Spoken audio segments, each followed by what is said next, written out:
उन नींव के पत्थरों का स्वागत करता हूं जो परम पूज्य गुरुदेव से जुड़े और गुरुदेव के साथ चले और निरंतर आज तक उनकी मशालों को अपने क्षेत्रों में जलाए हुए हैं।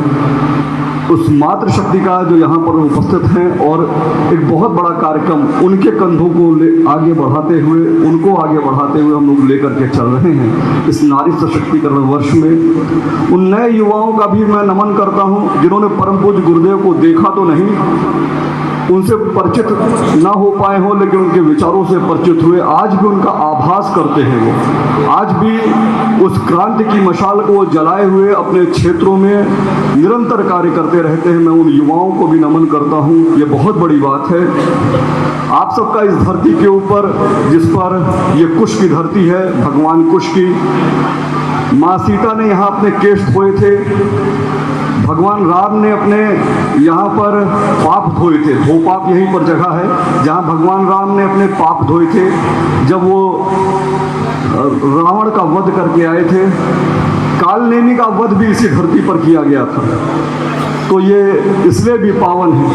और समय समय पर इसके ऐतिहासिक कई ऐसी बातें रही हैं, चाहे स्वतंत्रता संग्राम रहा हो, तब भी इस भूमि में क्रांतिकारियों को जन्म दिया, कंधे से कंधा मिला करके लोग आगे चले। और आज के युग ऋषि पंडित श्याम शर्मा आचार्य जी 3 बार इस धरा के ऊपर आए और यहाँ पर उन्होंने जो शक्तिपीठ है, प्रथम शक्तिपीठ के रूप में उसका जो है उत्तर प्रदेश की प्रथम शक्तिपीठ थी, जब परम पूज्य गुरुदेव इस धरा पर आए और 3 दिन, वो 3 दिन के लिए वो यहाँ पर आए और रुके हैं। तो ये हम लोगों के लिए बड़े गर्व की बात है। और जिस गोमती घाट को, जिस पर सीता कुंड घाट जिसे हम लोग कहते हैं, उस पर उन्होंने सीता की वापसी के लिए अपना उद्बोधन दिया था, जो आज हम लोग कभी पुस्तक में पढ़ने की बात करते हैं। और ये बड़े सौभाग्य की बात है, जिस पर सीता की वापसी का उद्बोधन दिया था, उस पर हम पुनः सीता की वापसी के लिए एक बड़ा कार्यक्रम कर रहे हैं। संस्कृत की सीता की वापसी, उस संस्कृत की सीता की वापसी इस धरा के ऊपर हो, इसलिए प्रांतीय कन्या कौशल शिविर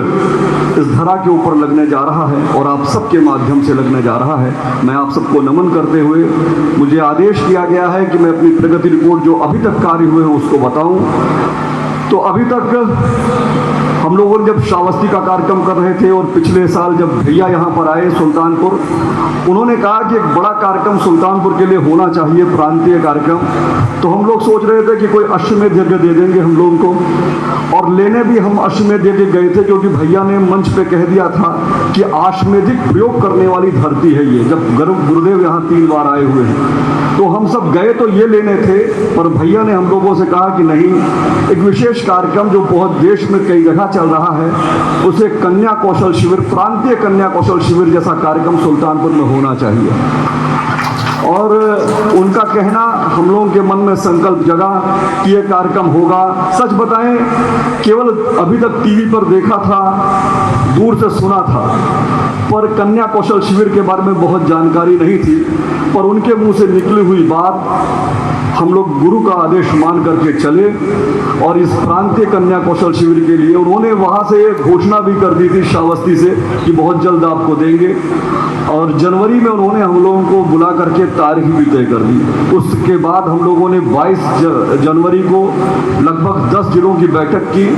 हम लोग 10 जिलों से तो गए थे एक प्रतिनिधि, पर काफ़ी लोगों को बुलाया, कन्या कौशल शिविर के बारे में जो भी जानते थे वो बताया, महिलाओं की ट्रेनिंग कराई, ऑनलाइन ट्रेनिंग। जो छत्तीसगढ़ की बहनें हैं उन्होंने हम लोगों की ट्रेनिंग की, यहाँ की महिलाओं की, कि अब जाना है और जाके बताना क्या है।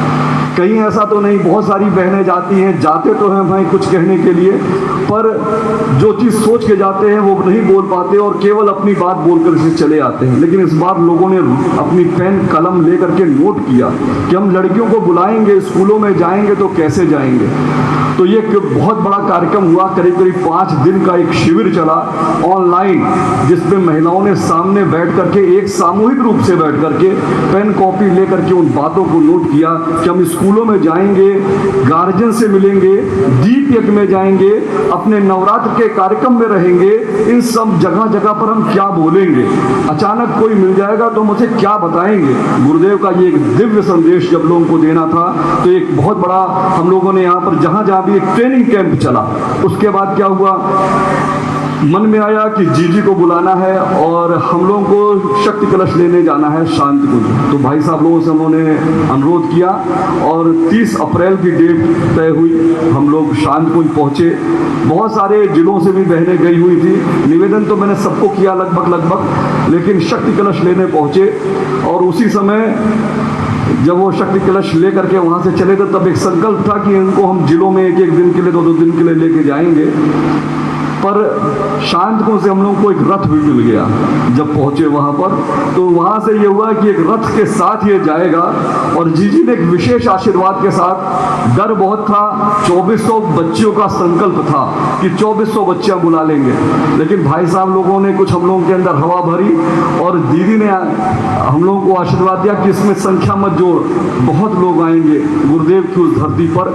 अभी बहुत ऐसे भावनाशील लोग हैं जो अपने घर की बच्चियाँ निकालेंगे और इस कार्यक्रम के लिए तैयार खड़े हुए हैं। तो हम लोगों ने भी हिम्मत भरी और ये सोचा कि अब कोई संख्या नहीं, चाहे वो 5000 हो चाहे 6000 हो, हम उसकी तैयारी करेंगे।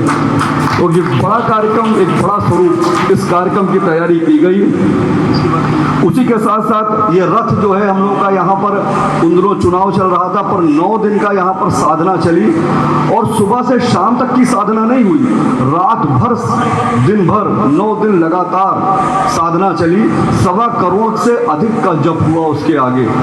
और उसके बाद वो शक्ति कलश ये जब निकला तो अयोध्या, बाराबंकी, गोंडा, जहाँ जहाँ पहुँचा है, गोंडा के बाद बहराइच, बहराइच से जो है श्रावस्ती से बलरामपुर होते हुए बस्ती पहुंचा, बस्ती से वो आया अपने अंबेडकर नगर से जौनपुर से बनारस चला गया, बनारस में भी बड़ा कार्यक्रम हुआ, वहाँ से गाजीपुर गया और गाजीपुर के बाद जो है वो भदोई होता हुआ प्रयागराज पहुंचा। प्रयागराज के बाद वो जो है प्रतापगढ़ और प्रतापगढ़ से इस समय रायबरेली में मौजूद है और निरंतर चल रहा है। बेहद अच्छा स्वागत, सब लोग उसके अंदर जितने भी जहाँ जहाँ का एक दिन में 3-3 कार्यक्रम हो रहे हैं, जहाँ जहाँ लोगों ने उसका स्वागत किया है, आप सब ने उसका स्वागत किया है। मैं उन सब के लिए क्या कहूँ, मैं जब हम लोगों ने अपनी टोली से पूछा, उन्होंने एक ही बात कही कि ऐसा लगता है कि जैसे माता जी चली आ रही हो और इस जन्म शताब्दी समारोह के लिए हम उनका स्वागत कर रहे हैं। माता जी ने पता नहीं कैसा आंचल बिछाया हम सब पर कि ये प्यार से बंधे हुए धागे ऐसे बनते चले जा रहे थे कि हम लोगों को कहना नहीं पड़ रहा था, कोई सोशल मीडिया पे डालने की ज़रूरत नहीं पड़ रही थी। हर जगह से एक प्यार उमड़ रहा था हमने हमारे भावनाशील भाइयों का। उसी के साथ आज का ये कार्यक्रम की तैयारी की गई जो आज आप यहाँ देख रहे हैं। कार्यक्रम का स्वरूप कैसा होगा, बहुत सारे लोगों ने पूछा, क्योंकि ये प्रांतीय कार्यक्रम बहुत 5 दिन का शिविर है, हम उसमें आखिर करेंगे क्या। हमने इसे 4 भागों में बांटा है इस कार्यक्रम को। मैं इसलिए बता दे रहा हूँ कि बहुत सारे लोग जानकारी मिली होगी लेकिन कुछ लोगों को ना मिली हो, पर 4 भागों में बांटा है। पहला है सुबह योग का, स्वास्थ्य का, जो हम लोग का नारी स्वास्थ्य के लिए कार्यक्रम होता है। हमारी जो बच्चियाँ आएंगी, आपको सबको पम्फलेट मिला है, उसमें QR कोड दिया हुआ है, उससे फॉर्म भर सकते हैं। यहाँ मैनुअल फॉर्म भी रखे हुए हैं, आप मैनुअल फॉर्म भी रख सकते हैं। हर जिले के लिए पोस्टर बना के यहाँ रखा हुआ है। आज जो एक जिला 2-2 पोस्टर, एक पोस्टर यहाँ से लेके जाएगा अपना। तो सबसे पहली बात यह है कि ये क्रम जो चल रहा है, एक तो पंजीयन का क्रम है, दूसरी चीज इसको 4 भागों में बांटा है। सुबह योग का कार्यक्रम होगा और योग का कार्यक्रम बच्चों के लिए कैसे वो सरल योग, अपना जो प्रज्ञा योग है उसको कर सकते हैं। और उसी के साथ साथ यज्ञ का कार्यक्रम होगा। 108 कुंडीय यज्ञ भी इसमें शामिल किया गया है। पर 108 कुंडीय यज्ञ कैसा होगा, ऐसा नहीं होगा कि उसमें हमारे कार्यकर्ता भाई लोग यज्ञ करने लग जाएं। केवल बच्चों के लिए यज्ञ है। हम उन्हें 5 दिन में यज्ञ करना सिखलाएंगे और हम समझते हैं अगर उसमें से जो संस्कृत के विषय की जानकार बच्चियां हैं और भी जो बच्चियां इसमें रुचि लेती हैं, धार्मिक हैं, उनके ऐसी बातें लगती हैं, ऐसी आधे से ज़्यादा बच्चियां होती हैं जो भावनाशील होती हैं, वो सब लगभग छोटी छोटी किताबें होंगी। हम उनके लिए स्पेशल किताबें कर्मकांड की जो रोज हम उसमें कराएंगे, बस उतना ही छाप रहे हैं, उनको हम उनको बच्चियों को देंगे उनकी किट के साथ। वो बच्चियां लेकर के उससे रोज यज्ञ करेंगी। एक छोटा सा यज्ञ होगा, यज्ञ का विज्ञान भी बताएंगे। मात्र ऐसा ही नहीं, जो बच्चियां साइंस साइड से हैं, जो बच्चियां वैसे भी जानना चाहती हैं इस पूरे क्षेत्र में भी हमने देखा कि प्लेग फैला हो और चाहे कोरोना फैला हो, घर घर में यज्ञ हुआ है। पर यज्ञ करने के बाद आज हम स्वस्थ हो गए तो फिर भूल गए यज्ञ क्या है। हमें उनको बताना पड़ेगा कि यज्ञ का भी एक विज्ञान है, उसको भी हम वहाँ पर स्थापित करेंगे, सबको दिखलाएंगे। ऐसी प्रदर्शनी लगेगी वहाँ पर, और भी उसमें बहुत सारी चीज़ें होंगी कि हम कैसे अपने आंदोलन को गति देते हैं। इसके साथ जो दूसरा क्रम होगा दिन भर का, ऐसी क्लासें चलेंगी हम वहाँ पर, जो है ये व्यक्तित्व परिष्कार की क्लासें होंगी। आपके पंफलेट में दिया हुआ है, जिसमें नारी स्वास्थ्य से लेकर के दोस्ती करे तो किन के साथ करे। आजकल बड़ी ऐसी बातें हैं कि बच्चियां सहेलियां बनाती हैं और बिगड़ जाते हैं। हमने बहुत सारी ऐसी घटनाएं सुन रहे हैं हम लोग, लेकिन हम लोग बताएंगे कि आप दोस्ती करें तो किन के साथ करें। बुद्धि बढ़ाने की वैज्ञानिक विधि क्या है, आप कैसे पढ़ेंगे उसको याद रखेंगे। तो ऐसे चुनिंदा लोगों को, जो देश के चुनिंदा लोग जैसे क्लासेस ले रहे हैं पूरे देश में, उनको बुलाया जा रहा है। और उसी के साथ साथ प्रतिभा परिष्कार, शाम को जो हम लोगों ने कार्यक्रम रखा है वो प्रतिभा परिष्कार का है। बच्चों के अंदर बहुत सारी ऐसी प्रतिभाएं होती हैं जो मन में दबी होती हैं, उनको प्लेटफॉर्म नहीं मिलता है। आप भी जाएंगे तो बच्चियां पूछेंगी, रुचि लेंगी, तो आप उनको बता सकते हैं। हमने ऐसे 4 प्रतियोगिताएं रखी हैं जो एकल प्रतियोगिता है, जो एक बच्ची जब शामिल होगी तो अपने आप उस प्रतियोगिता में वो शामिल हो सकती है। जैसे पहली बात, कुछ बच्चियां बहुत अच्छी पेंटिंग करती हैं, पर उनके पास उस कला को कहाँ उजागर करें, घर ही में बना करके अपने रिश्तेदारों को दिखाती रहती है और बच्चियां तारीफ होती है।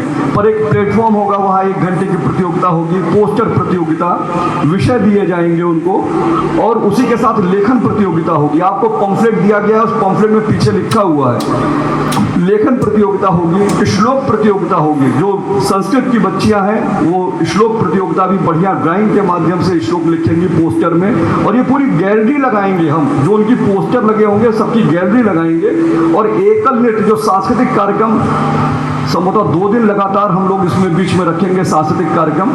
तो ये सांस्कृतिक कार्यक्रम जो है हम लोगों का चलेगा, उसमें जो अकेले नृत्य करना चाहे तो, पर वो डांस ऐसा नहीं होगा कि आप अनुज जलोटा के गीत पे चले आए या किसी भी अनुराधा पौडवाल के गीत पे चले आए। प्रज्ञा गीत के ऊपर ही आपको जो है यहाँ से प्रज्ञा गीत चयनित किया जाएगा हमारे संस्कृत मंडल के द्वारा, उसके ऊपर हमारी बच्चियां तैयार करेंगी।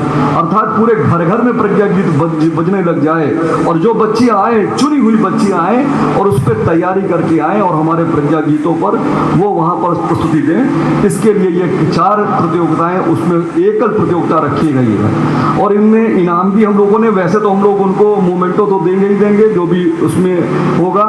उसके साथ साथ हम प्रत्येक बच्ची को प्रथम इनाम के रूप में 3000 रुपये, द्वितीय उसके लिए 2000 और तृतीय के लिए 1500 रुपये के करीब हम लोग ये उन्होंने सोचा हुआ प्रत्येक प्रतियोगिता के लिए। और इसमें भी 15 साल से 18 साल तक का एक अलग वर्ग है और 18 साल से 30 साल तक का एक अलग वर्ग है। तो इस प्रतियोगिता को रखा है। आप सब जाएंगे, स्कूलों में जाएंगे तो क्या बताएंगे, अपने जिले से आने वाले बच्चों को क्या बताएंगे, उनके लिए भी हमने एक अलग फॉर्म रखा है, उसको भी आप यहाँ से लेके जाएंगे। जब सामूहिक रूप से बच्चियाँ आने वाली हों तो उनके लिए हम लोगों ने नाट्य मंचन की प्रतियोगिता है, नाटक होंगे भारतीय संस्कृति से लगे हुए।